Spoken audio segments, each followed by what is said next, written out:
Welcome to my equipment guide for the Eldritch God set. This is the only set that is supervised by Cthulhu himself, as you can see here by the icon. And also, as you can see, I only have the weapon from this set. And the reason why is that this is a unique set, what I call unique pieces of equipment, which are the pieces of equipment that can only be found by opening caches in the different seasons. So this is an extremely rare set.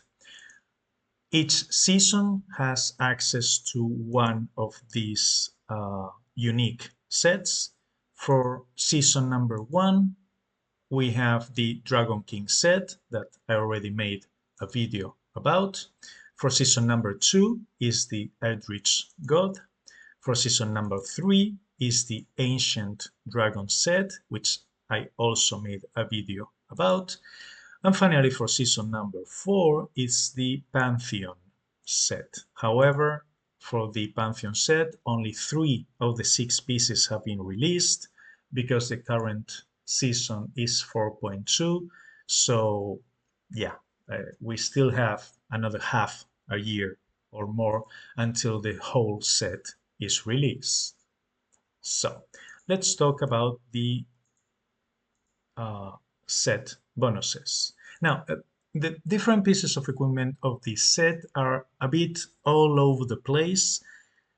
There are a few interesting pieces, but the main one is this, is the weapon, which is the Godslayer, which is arguably the best weapon for rainbow or multicolor or four color um, skull builds, because in those builds you don't use spells to generate gems of your color and therefore mana of your color.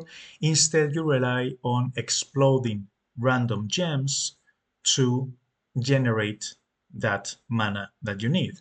And this is the best weapon. This is only legendary, but the mythical one has a 100% chance to explode its color gems every time you match skulls. So it's an excellent weapon for that type of build. But as I said, let's talk about the set bonuses. For the 2 set bonus at Mythical, if afflicted by Possessed or enemy is afflicted with Doom, gain 10% extra damage. Possessed is an interesting buff on yourself, but it can also consider a debuff. Possessed increases your power, but it deals damage to your hit points.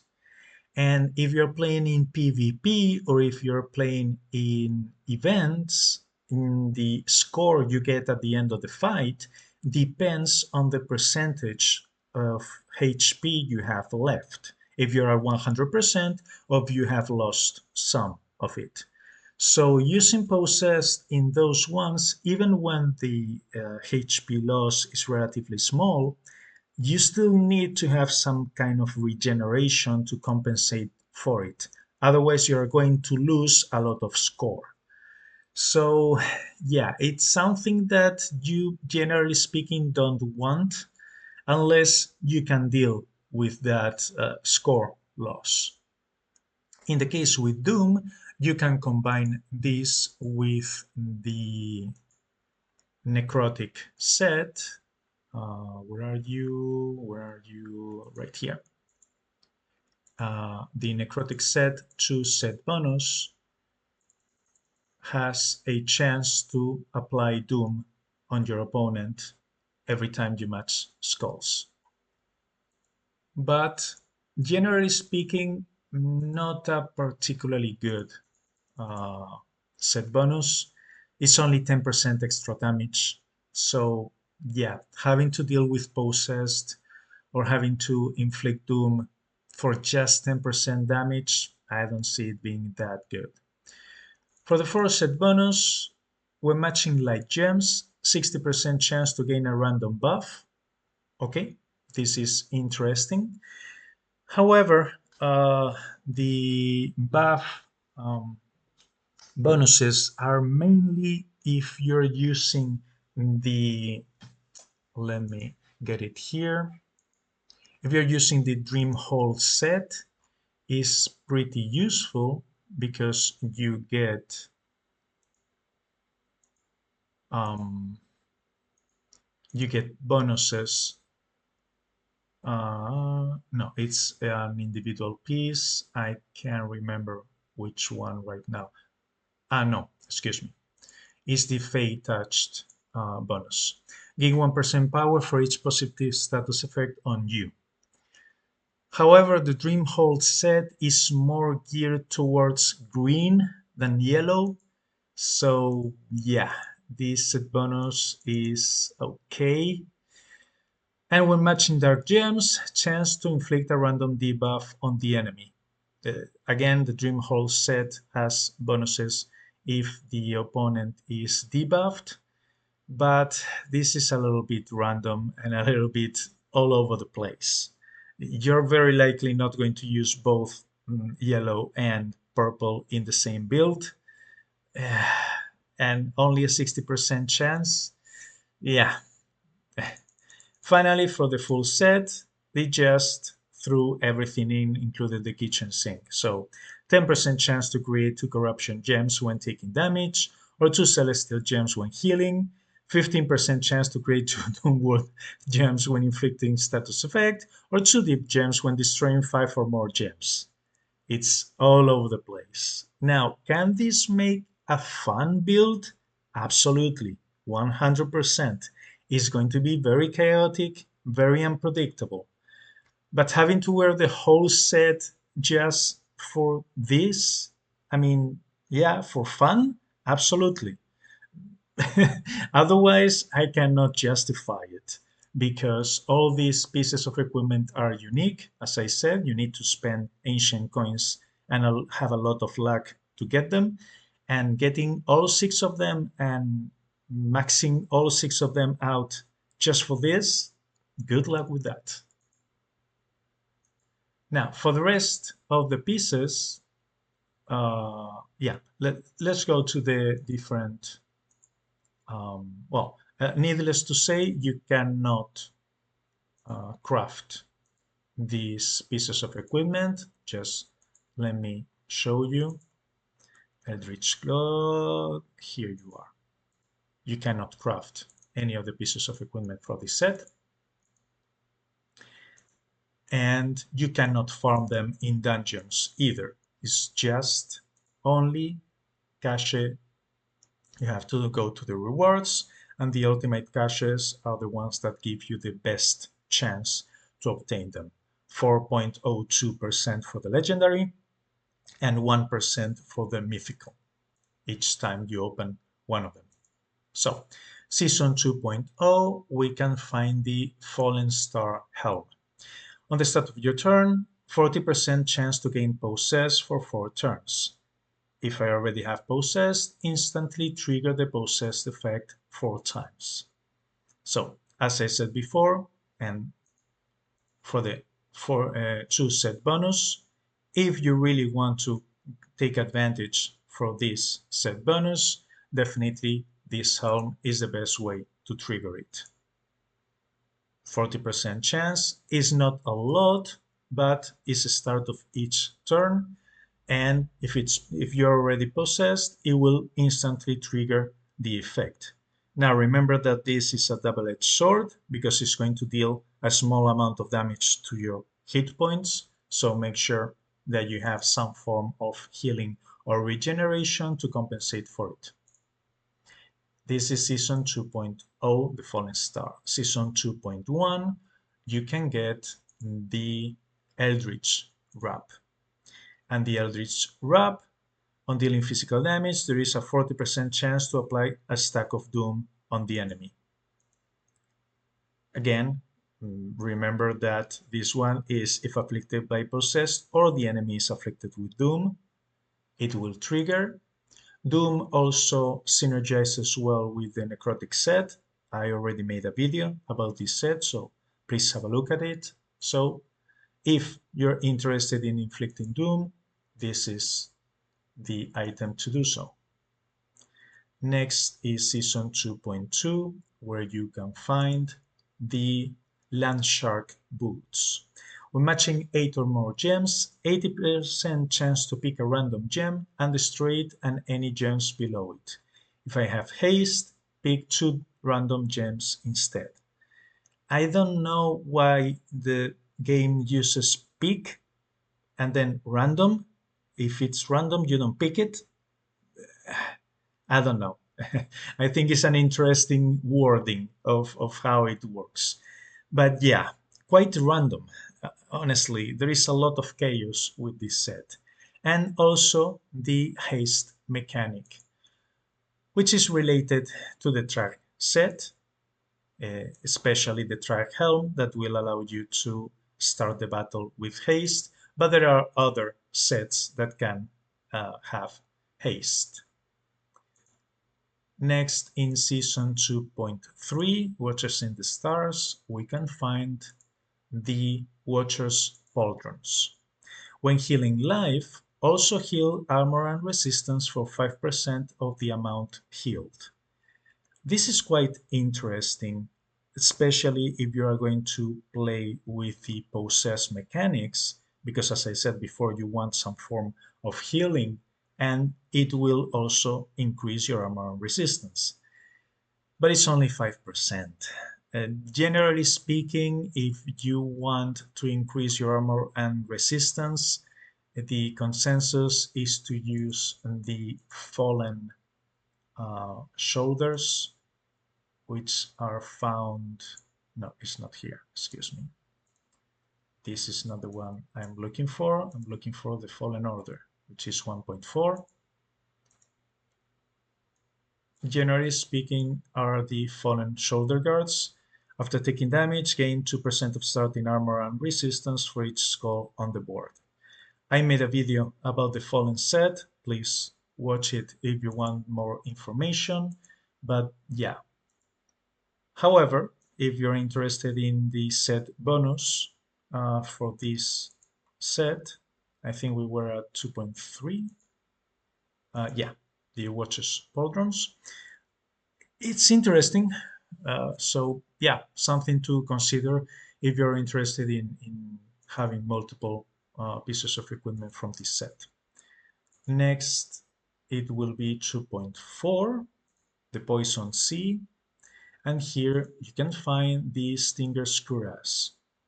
If the enemy is poisoned at the start of the turn, reduce their mana of a random spell by 4% and heal for 4% of max life. Now, this chest piece together with the shoulders, if you are playing a green build or any other build that uses, for example, the Serpentine Pauldrons that have a chance to poison your opponent, can have a very good synergy between the two items. However, the reduce their mana of a random spell, yes, this can be interesting if you're not playing green, because if you're playing green, if you're playing the mercenary, you're going to use find weakness. If you're playing any other green build, you're very likely going to use dispel magic to prevent your opponent from casting spells. You also have the disease debuff, which will reduce the opponent's mana by 12 points for one random spell. But this can be useful if you are not playing green, as I said, by having an 80% chance to trigger poison with the Serpentine Pauldrons. Together with this, it can be useful if the opponent only has one spell, you will prevent it from casting it. But yeah, interesting. Uh, However, there are so many good chess pieces out there that I would say, I don't know. It's gonna depend on your build, but it's something to think about. And finally, in Season 2.5, we have the Godslayer, which is the weapon, which looks really, really sick. On matching skulls, 100% chance to explode 3 color gems. As I said before, the best weapon for uh, multicolor or rainbow skull builds. And this is the different pieces of the set. Um, Interesting, but again, all these sets that are with unique, what I call unique items, are so expensive, not so expensive to obtain, but very, very expensive to max out.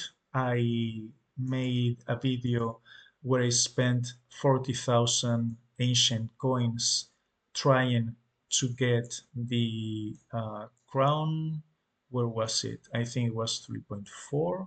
Was it? Yeah, the Crown of the Fallen. I spent 40,000 ancient coins, and then I made another video where I upgraded the one that I got, and you can see in those two videos how expensive it is to max out one piece of equipment. And I didn't max it out. Okay, my Crown of the Fallen is pretty good right now. It ended up being a pretty good piece of equipment. Let me show you. So it's 985 quality and fully honed. And as you can see, it's not maxed out. It will require another mythic and probably one legendary to be maxed out, but it's very, very expensive. So for this set, spending all those resources, yeah, for fun, if you want to make an interesting build, absolutely. Otherwise, I wouldn't recommend it. Last but not least, I want to talk about these shields. This is the only season that instead of having a regular set, it has 6 shields that do not synergize with each other, obviously, because all of them are shields, so you cannot wear 2 of them at the same time. And they also do not synergize with any other set in the game. These are 6 completely independent shields. I really like the design. I mean, the design of many pieces of equipment and monsters and everything in this game is pretty good, in my opinion. But these 6 shields, in my opinion, are not very good. The idea behind them is all of them give you damage resistance to a certain element when something happens. So it could potentially be very good if you are going to use it in PvP, for example, because you know that your opponent is going to use a specific element, or if you're going to use it in the events dungeons, either or the gauntlets, because you know the element that the enemy is going to use, or the dungeons, again, you know that the element the enemy is going to use, or even the boss rush events. There are 2 boss eligible bosses: the Scourge of Light, which is obviously yellow, and Yog-Sothoth's cousin, which is purple. So yeah, for something like that, or the Kingdom Dragon, which is also an opponent that you know that is going to have a specific color, they could be useful to absorb a lot of elemental damage from them, but you will need 5 of them, one for each color, if you want to cover all different options for 5 different builds. I don't know. I don't think they're that good, but let's check them out one by one. When taking damage to life, gain a percentage of this element damage resistance. If you're taking damage to life, it means that either you're in PvP and the opponent is using an Elven Bow, or your resistance or your armor is completely depleted and you're almost dead. So increasing 6% of this of one elemental resistance, yeah, I don't think it's any good. The Celestial Shield, when healing life, gain percentage of that element damage resistance. I think this is much better if you want to use one of these shields because you can trigger healing life with certain spells or pieces of equipment. So this is something that you can manipulate a little bit better. For the recent shield, for every 2 color gems on the board, gain 6% of that color damage resistance. Now, this one looks very good on paper. The problem is that the damage resistance is going to trigger during the opponent's turn when he is going to use a spell against you, and you have zero control over how many color gems are there. You have control over your own turn with your generators, but you have no control over the opponent's turn. So it's not going to be that good. Next, the Shield of Doomwood. When applying a status effect to the enemy, gain a percentage of the damage resistance. Again, like the Celestial Shield, this is much easier to work with and manipulate, especially if you're playing a green build, because green builds have easy access. If you're playing, for example, a green shaman, you have easy access to Juju, which is a debuff, Poison, which is a debuff, Wither, which is a debuff, and Disease, which is also a debuff. All those four debuffs are very, very easily accessible for any green build. And on top of that, you can use the, well, not you can, you should, if you're playing green, you should use the Amulet of the First, which generates 6 Gems of Dreams on round 1, and a Gem of Dreams have 50% chance to either um, 50% chance to put a buff on yourself or 50% chance to put a debuff on your opponent. And you also have on this season a spell, which is the Field of Dreams, that generates more Gems of Dreams. So if you're going to use that shield with a green build, let's go back here to a Broken Dream. No, excuse me, 2.5. I'm going back to the shields, to the Shield of Doomwood. Yeah, but with that configuration, you could have a Shield of Doomwood of a different color. In fact, you could have all 5 of them, one for each color. And with a green build, you would be able to charge up your elemental resistance very, very easily and very quickly. So yeah, this could be a good option. Remember that the Kingdom Dragon is immune to all debuffs, so this wouldn't work on the Kingdom Dragons. But for PvP and for events, I see it as an interesting option. Next is the Shield of the Deep. When matching a big 3+ gem, gain 6% elemental damage resistance. This is another one that if you are going to use the, let's go back to the character. If you're going to use the Savior Helm, let me see if I can find it right here. Savior's Helm generates 4 big gems at the start of the battle. And if you use the 4 set bonus from the Royal set, okay, not this piece of equipment, give me, no, not the shield, come on, okay, the ring.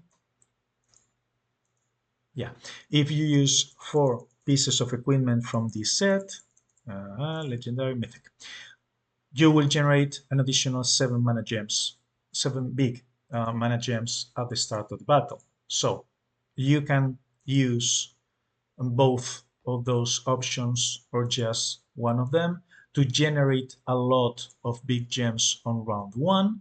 You match those gems during that round 1, and then the Shield of the Deep will give you a lot of resistance to that specific element.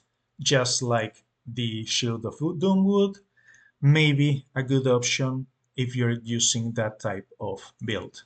And finally, the Immortal Shield, when blocking, gain 6% of elemental resistance. Yeah, no.